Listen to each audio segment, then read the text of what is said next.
Američki kutak opće biblioteke uskoro će biti bogatiji za novu opremu vrijednu $1000, te knjige i DVD-ove vrijedne $3500. Riječ je o sredstvima koja je obezbijedila Američka ambasada u Bosni i Hercegovini.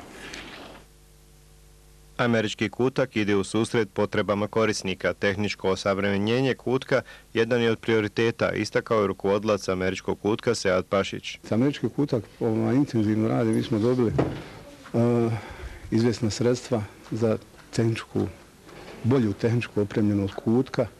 Ta sredstva nisu visoka, ali ona su za nas jako značajna, tako da ćemo moći najvjerovatnije nabaviti 2 nova kompjutera, možda još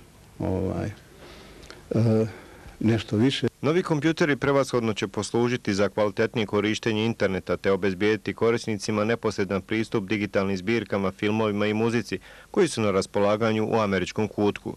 Naravno, uskoro će u kutak dostaviti nove knjige, filmove i muziku, zahvaljujući sredstvima koje je obezbijedila Američka ambasada u Bosni i Hercegovini. Trebamo da dobijemo negdje oko 250 novih knjiga raznih žanrova, raznih profila, također DVD-eva i nekih drugih stvari koje su vezane za bibliotečku građu, recimo kao CD-romova i tako dalje, tako da bi to bi se trebalo da se realizira negdje u septembru. Riječ je o mnoštvu naslova iz domena nauke, ali i beletristici, čak i stripovima, te dokumentarnim i art filmovima koji su inače nedostupni interesantima u Bosni i Hercegovini.